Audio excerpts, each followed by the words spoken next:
গবেষণার গভীরে যা হয় একজন গবেষক ছাড়া সে মর্ম বোঝা সম্ভব নয়।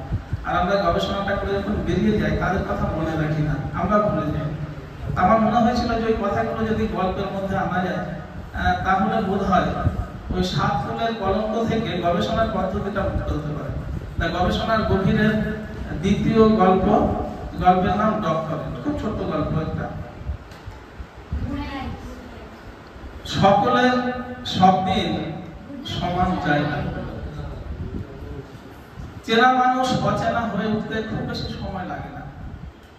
অনেকগুলো ডিগ্রি পাশ করেও বিনা এই সাধারণ সত্য মনে রাখেনি। কেনই বা রাখবে? কারণ আজ বিনার পিএইচডির ফাইনাল বক্তৃতা।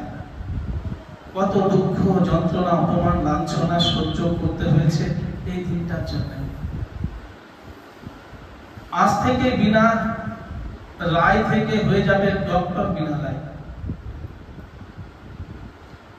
সে 10টার আগে হাজির হলো বিশ্ববিদ্যালয়ে। সকলের সামনে কিভাবে তার কর্ম উপস্থাপন করবে সেই চিন্তায় মশগুল। শত শত ছাত্র ছাত্রী, অধ্যাপক, ডিন সাহেব এদের সামনে আজ তুলে ধরবে তার মৌলিক কাজ। ফাঁকি দিয়ে বাহবা নয়, সে প্রমাণ করে দেবে তার কাজ কতটা মৌলিক। আর 5টা বই থেকে টুকে ঝেপে মেরে গাইডকে টাকা খাইয়ে ঘুষি মারুন তার থিসিস পেপার নয়। তিল তিল করে তার সৃষ্টিকে লালন করেছে সে। আজ দুজনার প্রতি তার অতি কৃতজ্ঞতা জানানোর দিন। একজন বিভাগীয় প্রধান এস.এন. ম্যাম, অন্যজন তার গাইড রতন স্যার। এস.এন. ম্যামের মাঝে কেমন একটা না জন্মনি সত্তা আছে। যখন এই বিনা ম্যামের কাছে গেছে, সন্তান স্নেহে সৎ পরামর্শ দিয়েছেন। অন্যের কাছে পিএইচডি করছে জেনে কখনো বিরূপ ব্যবহার করেননি। গবেষণার জটিল কিছু বিষয় ম্যামের কাছে আলাপ আলোচনা করেছেন। সব কথা স্মৃতির ক্যানভাসে ঘুরে ফিরে আসে আজ বিনা। এমন মনের অলিগলির পথ হাঁটতে হাঁটতে বিনা পৌঁছে গেল হল ঘরে। এই ঘরেই তার আজ চূড়ান্ত বক্তৃতা। বোর্ডের দিকে তাকিয়ে আনন্দে ভরে ওঠে মন। জুনিয়র ভাই বোনেরা রং বেরঙের চক দিয়ে সুন্দর করে গবেষণা সংগ্রহের নাম, তার নাম বোর্ডে লিখে দিয়েছে। বিনাকে দেখে গুণমুগ্ধ অনুজরা ঘিরে ধরলো, বলল, কংগ্রাচুলেশন দিদি, শুভেচ্ছা দিদি। কেউ বলল, আমাদের আশীর্বাদ করো না দিদি, আমরাও যেন তোমার মতো হতে পারি। ভিড়ের ভেতর থেকে একজন এগিয়ে এসে বলল, দিদি আজ তোমার অসম্ভব সুন্দর লাগছে। কেউ না পায়ে হাত দিয়ে প্রণাম পর্যন্ত করতে এলো। বিনা আবেগ আত্মহারা, সকলের মাঝে নিজের আলাদা অস্তিত্ব অনুভব করে। অনুজদের এই গুণমুগ্ধতার মাঝে কে যেন এসে বলল, এই হেড ম্যাম এসেছেন, সঙ্গে ডিনও এসে গেছেন। ও বিনা দি, আপনাকে ম্যাম একবার ডাকছেন, যান। বিনার হৃদয় কেমন ভরে এলো। এই প্রথম বিশ্ববিদ্যালয়ের ডিন স্যারের কত কাছ থেকে দেখবে বিনা। এমন ভাবতে ভাবতে দেখতে পেল ম্যাম হন্তদন্ত হয়ে হল ঘরের দিকে এগিয়ে আসছে। মেয়েদের উদ্দেশ্য করে বলল, এই এই এদিকে সব রেডি তো? এই ডিন স্যার চলে এসছে, এই সব রেডি তো তোরা? মেয়েরা একযোগে বলে উঠলো, হ্যাঁ ম্যাম, বোর্ডে লেখা কমপ্লিট। ম্যাম ওদের দিকে দৃষ্টি চালিয়ে একটু ঘুরে দাঁড়ালো। বিনা কেমন করে যেন ম্যামের মুখোমুখি হয়ে গেল। তার মাথা ম্যামের চরণের দিকে আপনি ঝুঁকে এলো। প্রণাম সেরে উঠে দাঁড়াতেই বিনার চোখে পড়লো একটু দূরে তার গাইড রতন স্যার দাঁড়িয়ে, মুখ গম্ভীর। বিনার চোখে চোখ পড়তেই হন হন করে বেরিয়ে গেলেন স্যার। বিনা ভাবতে লাগলো, কিছু কি ভুল হলো? আজকের দিনে স্যার আমার গম্ভীর, কেমন রেগে চলে গেলেন মনে হলো। বোর্ডের সামনে বোর্ডে স্যারের নামের বানান কি ভুল টুল লিখে ফেলেছে মেয়েরা? না, তাও তো না। ওই তো তত্ত্বাবধায়ক হিসাবে স্যারের নাম তো বেশ জল জল হচ্ছে। এমন ভাবছে তখন ম্যামের গলা, এই সকলে নির্দিষ্ট স্থানে চুপচাপ বসো। এই বিনা, তুমি রেডি তো? এই তোমার গাইডকে এখানে আসতে বলো, যাও যাও, আমাদের ডিন স্যার কিন্তু চলে এসছেন। ছাত্রছাত্রীরা হুটোপাটা করে বেঞ্চে সারি সারি বসে গেল। বিনা একটু দ্রুত পায়ে স্যারের ঘরের দিকে এলো, মানে তার গাইডের ঘরে। হল ঘরের পরে দুটো ক্লাসরুম, তারপরে প্রফেসর আর.এন. স্যারের নিজস্ব ঘর। পর্দা সরিয়ে উকি দিল, না স্যার তো এই ঘরে নেই। দু চারজন অনুজ গবেষক বসে আছে, এদের মুখগুলো গোমরা। আজ এদেরই সিনিয়র দিদির ডিগ্রি পাবো, আমি ডিগ্রি পাবো, তবু কোনো উচ্ছ্বাস নেই এদের। ঘরে ঢুকে বিনা একরকম বেহায়ার মতো বলে উঠলো, কিরে তোরা সকলে জানিস তো আজ আমার চূড়ান্ত বক্তৃতা, যা হল ঘরে গিয়ে বস। আর আমাদের স্যার কোথায়? উত্তরে অনুজরা এ ওর মুখের দিকে চামাচাই করতে লাগলো। কৌতূহলী বিনা আমার প্রশ্ন করলো, কিরে কিছু বলছিস না? এবার একজন চাপা গলার স্বর বেরিয়ে এলো, দিদি তোমার সাথে কি স্যারের কিছু হয়েছে? তোমার উপর না স্যার খুব রেগে আছে, আমাদের যাত্রা বলছিল জানো। কি বলছিল? ছেলেরা ইতস্তত করছিল। বিনা এবার জোর দিয়ে বললো, আরে বল না ভাই কি হয়েছে? স্যার কি বলছিল রে? এবার একটা ছেলে মাথা চুলকাতে বললো, স্যার বলছিলেন আমার কাছে ডিগ্রিটা করলে তো তাই বুঝতে পারলি, অন্যের কাছে করলে একেবারে সোনা গাছি করে ছাড়তো, বুঝলি? ভাবছে পার পেয়ে গেল, এত সোজা। দিল্লি এখন অনেক দূর, তোদের বলে রাখছি বেশি চালাকি মারাতে জন্য, বুঝলে? এমন কত কি বলতে বলতে স্যার না বাথরুমের দিকে গেল। ছেলেকে হয়তো আরো কিছু বলছিল। বিনার সেসব কথা শুনতে প্রবৃত্তি হলো না। নিজের প্রতি ঘেন্না করছে তার।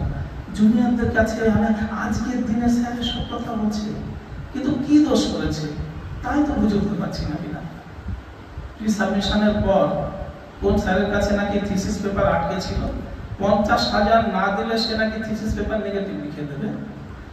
তীরে এসে তরি ডুববে, বাবাকে লুকিয়ে মায়ের গয়না বিক্রি করে টাকাটা স্যারের হাতে ঢুকে দিয়েছিল বিনা। ডিগ্রি হলে চাকরিটা হবে শুধু এই আশাতে, নিজের পায়ে দাঁড়াবে বলে, পঙ্গু ভাইকে বাঁচাবে বলে এত পরিশ্রম বিনা। এর পরেও স্যার এমন সব কথা বলছেন, এই বাচ্চা ছেলেরা কি ভাবছে আমার সম্পর্কে?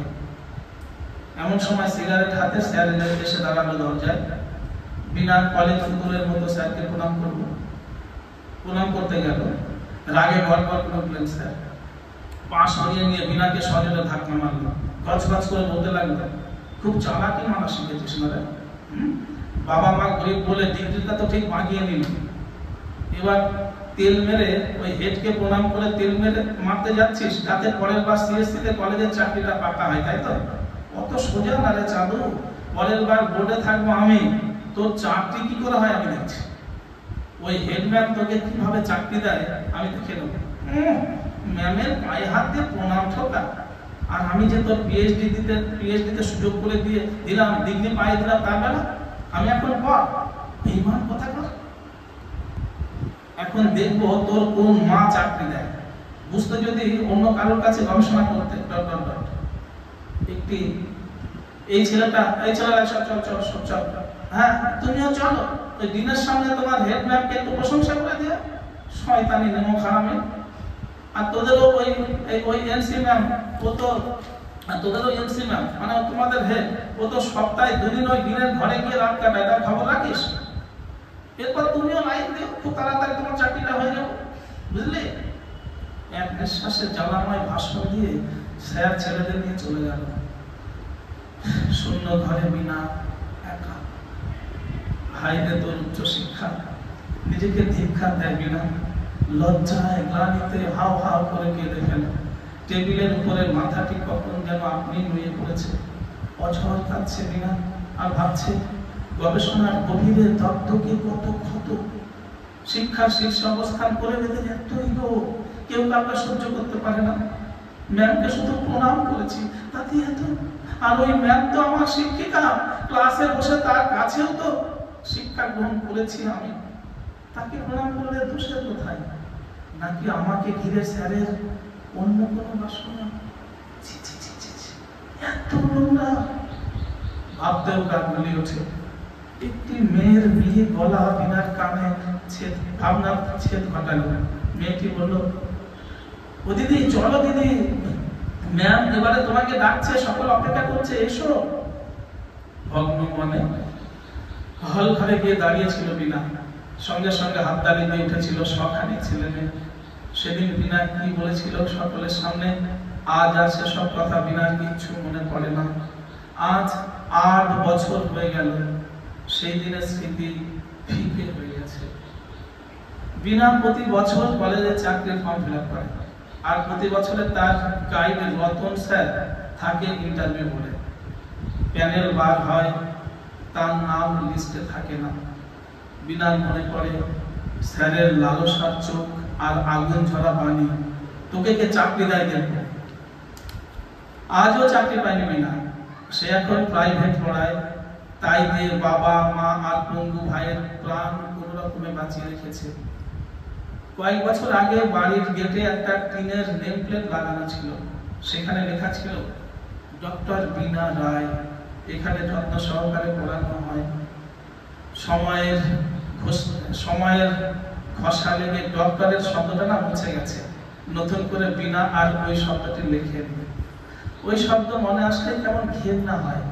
8 বছরের শেষে মা এসে এবারও বলেছিল, কিরে কলেজের ফর্মটা কি এবারও ফিল আপ করবি না? উত্তরে বিনা বলেছিল, প্রাইভেট ছাত্র ছাত্রীদের নিয়ে তো বেশ আছি মা, বেঁচে আছি, আমাকে গণিকা হতে বলো না মা।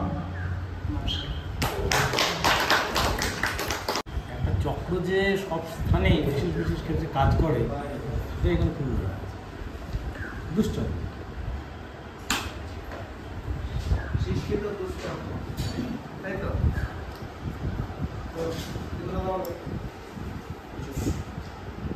এটাই এখন একটা যেটা প্রবাদ বাক্য, কিছু পেতে গেলে কিছু দিতে হয়, এটা যেন সর্বত্রই রয়েছে। এই একটা কথা এক বাক্যে বলা যায়, মনে হয় কিছু পেতে গেলে কিছু দিতে হয়। বাস্তব চিত্র, মানে উচ্চশিক্ষাটা সামনে একটা মানে ঢাল হয়ে দাঁড়াচ্ছে, আর তার পিছনে যে মানে একদম পুরো বিপরীত যে একটা দিক, যেটা আমরা যেটা শিক্ষার সাথে পাশাপাশি যাই না সমান্তরালে, অথচ সেই জিনিসটাই সমান্তরালভাবে কি দারুণভাবে চলে যাচ্ছে ওই শিক্ষা নামক বস্তুটাকে সামনে ঢাল করে। তো সেইটাই সাহিত্যের মাধ্যম দিয়েই স্যার তুলে ধরেছেন, ভালো লেগেছে এবং যথেষ্ট বাস্তব। আসলে আমরা লেখাপড়া করছি কিন্তু শিক্ষিত হচ্ছি না। কোনো ডাকাত আমাকে শিক্ষা দেয়, তাহলে তার শিক্ষাটা কেমন হবে? ডাকাত কুশল ডাকাত তৈরি করবে। আর একজন যদি ভদ্র মানুষ আমাকে শিক্ষা দেয়, তাহলে আমাকে সে কি তৈরি করার চেষ্টা করবে? একজন ভদ্র মানুষ। তো সমাজের যে অবক্ষয় দেখা দিচ্ছে, তা যে কোনো প্রকার ভুল নয়, কারণ যে উচ্চশিক্ষায় রয়েছে তারা তো সব দানব, মানবরূপী দানব। শৃঙ্খলা তাদের উপরে দেখার জন্য কেউ নেই। আর এই গল্পটা সেই মানবরূপী দানবদের সামনে এনে রাখছে, যাতে তাদেরকে চেনা যায়, বোঝা যায়।